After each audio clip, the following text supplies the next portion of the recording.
Yo, what up guys, B5D here. This is my champion guide or champion spotlight for Magnarr, a spirit affinity demon spawn champion, epic champion right there who is clearly catching on fire in flames. So you expect this champion to have HP burn, right?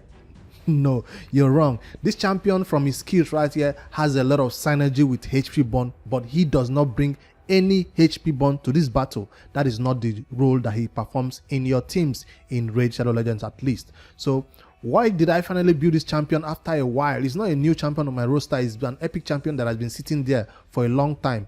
It's because I had other legendaries that do the job better than he does. I'm talking about Candraphone, talking about Foley, but sometimes you just need a spirit affinity champion, a spirit affinity nuker to come in there and do the job that they cannot do because they maybe die too soon. He can actually survive and tank. Why? Because his damage is based off HP. Why the other ones I just mentioned, their damage is based off attack and crit damage, but his damage is based off HP. So right there you can see on this A1, like I said, damage based on HP. But if you have what does it say? If you have HP1 out there, he will land this decreased defense on 100% chance of landing it. But if there is no HP1 out there, he will land it at 45% chance, and it can be booked up right there. This champion is what the book, I guess, at least for this AoE skill right there, which multiplies his damage 5, 10, 20% more damage, right? 30% more damage coming in right there if you book this skill. So he's totally what the books. This is the skill that you want to be 100% booked. You can ignore the other skills, but this one is this AoE nuke, the big hitting ability that he's in my teams for. This skill also kind of relies on HP burn, that he will place stun for 1 turn on enemies that are under HP burn. Do we want to be stunning champions, or do we want to actually kill them? We want to kill them. Therefore, this skill will require you to have accuracy on your team if you want him to actually land this and stun. But if you want to focus on damage, there is no need for accuracy on this champion. Remember, I said I don't want to stun them, I want to kill them. But if for some reason you're using this champion for PvE content, for not Hydra now, I'm talking about Doom Tower waves, Dragon waves, those dungeon waves. You want him to do stun, you don't want him to kill all of them at once. Then you can put some accuracy on him so you can at least land these stuns on the champions that do have HP burn. But do note, you need somebody else to place that HP burn. This champion can also maybe work for the spider on this particular skill. When somebody places HP burn, he goes in there and stun them with this skill. It's a 50% chance though. It's not like a 100% chance to stun them when they have HP burn on them. So again, I will not be building accuracy on this champion because I do not care about that stun. All I want is pure damage from Magnarr. That's how I build this champion. For PvP, I did not build Magnarr for PvE. He can also serve you in that content, just like any nuker can go into any wave and begin to nuke them down when they have decreased defense and weaken on them. He can serve that purpose anywhere. The difference is he can actually survive. So that's his major hitting ability that I'm going to be showing you in a live test in battle, so we can see how it actually works and how many damage I do. This skill is also based on damage, is based on HP. So this champion would need high HP, as high as you can put in his gear.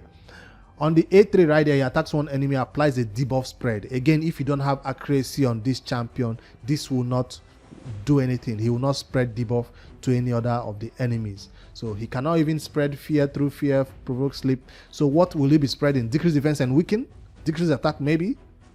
HP burn maybe? Yeah, but I don't need all those debuffs to be spread. I have AoE champions who can come in there and do an AoE debuff already. I don't need him to have accuracy to spread this. Again, this skill might hit hard on the A1, but you don't need accuracy on this champion at all, except you want him to be doing this on PvE. Also increase the duration of HP burn debuff on all enemies by additional 1 turn, which is nice, I guess. But I've never seen anybody build Magnarr for the purpose of using this skill, to be honest. Maybe this will work in the Hydra. In the Hydra, if you're going to be building your Magnarr to be your Hydra nuker, maybe this will serve you a lot in the Hydra when some of them already remove their debuffs and it can come in there and spread it. But I'm not going to be taking advantage of that skill. It has a passive that this champion heals by 1% of their max HP every time anyone in the battle takes damage from HP burn. Anyone. So you can just be doing 1% heal, 1% heal, 1% heal of their max HP. That means his max HP, right? Yes, so he can heal a lot from this. It's not noticeable though, it's just 1% though.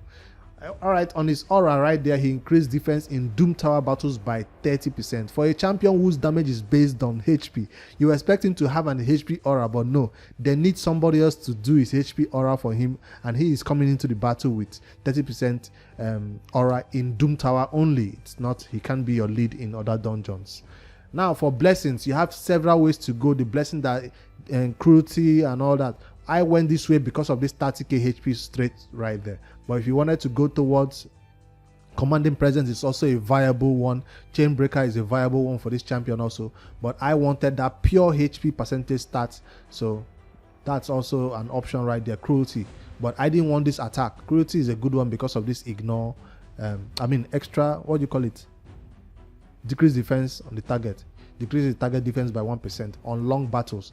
I'm gonna be using him for arena where the battles are short. So I was checking out crushing rend also. It looks like he has attack right there, but it will ignore first hit each round, will ignore a percentage of the defense. So they're all good, but I decided to go my way and select a different one. Survival instinct, because of this HP right there and the chance to fill his storm meter. When what happens when he's hit, right? Partially fills the storm meter of whenever a debuff, or when a debuff is put on him. So he doesn't have enough resistance, so he'll be getting debuffs, and I want to just fill his storm meter so he can finally take a turn. Because you agree that these nukers are kind of slow sometimes because they are wanting to put a lot of damage on themselves. For artifacts, what is the best way to build Magnarr? End game, I guess, savage. In the middle of the game, if you're a beginner player, whatever you can get, you can't focus on sets.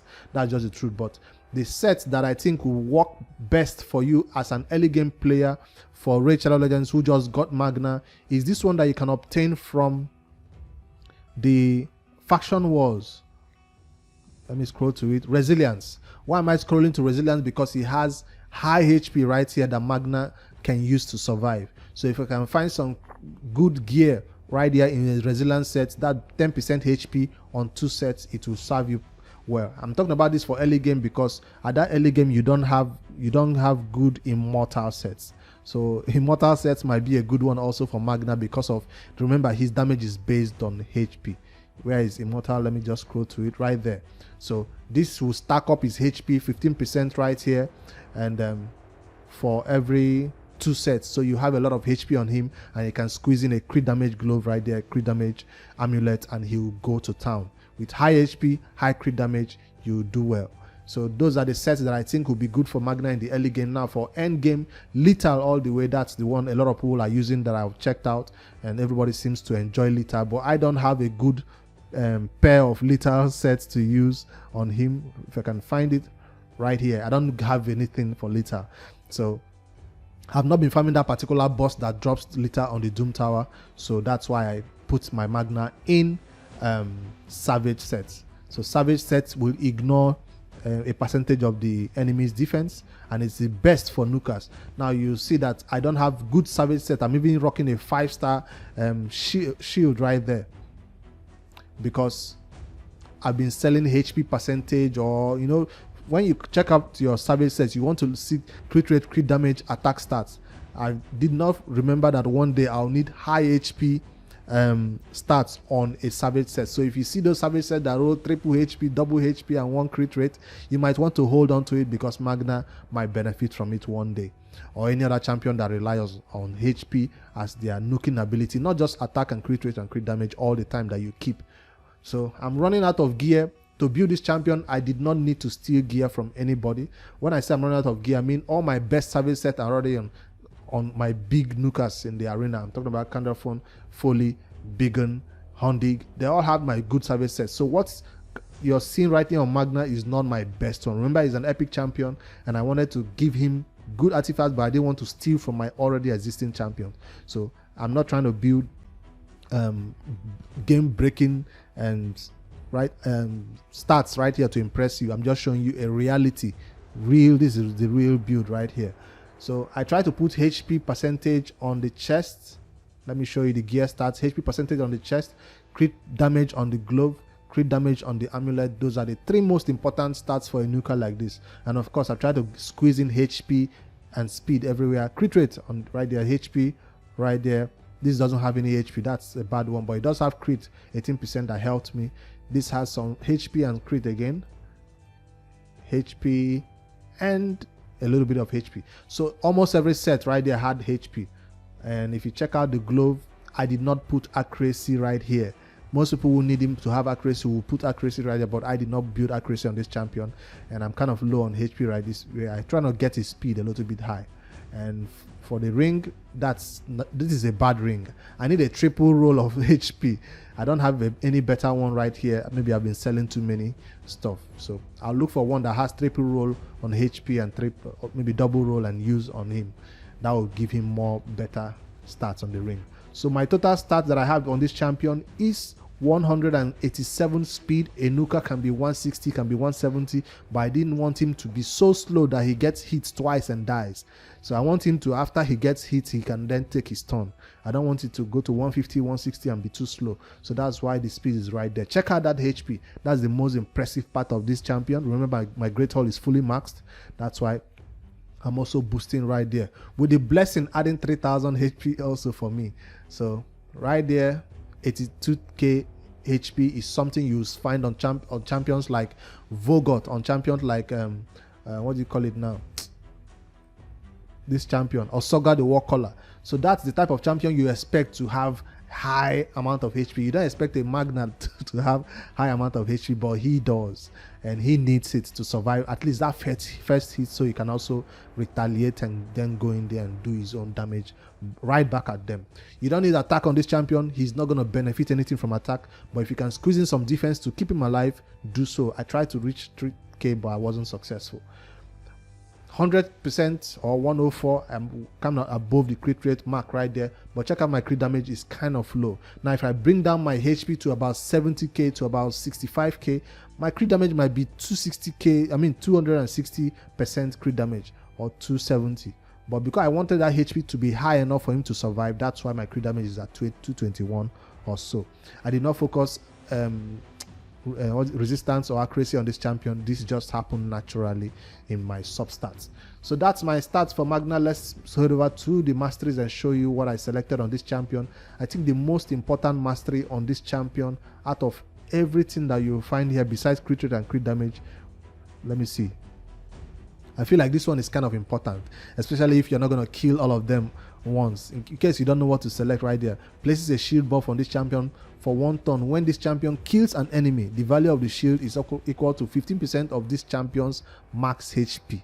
So 15% of his 82k HP will be a shield for him whenever he kills somebody. So that's something I just found a little bit useful, because normally we just come in here and select masteries and just to do damage, but I find this one to keep him a little bit alive when he doesn't have somebody to do that for him. Hem Smasher to ignore even more damage right there, a chance to ignore more damage, I mean more defense, more of the enemy defense, so you can do more damage. He does not benefit anything from this support 3 except you want to get a little bit more HP, but I already have enough HP right there. I don't need it. So for a newer player, you might want to use him everywhere in every content, so maybe accuracy is important to you, but that's not important to me so at all.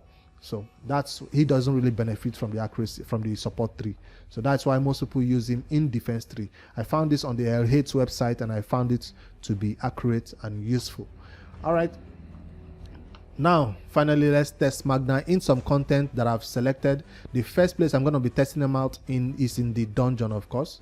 Dragon, to be specific, where I'm just going to do a sample run to see his damage in real time to see how he can actually hit. Now, he's negative affinity for Dragon 20, so I'll be testing this at Dragon 19 just to see the stats.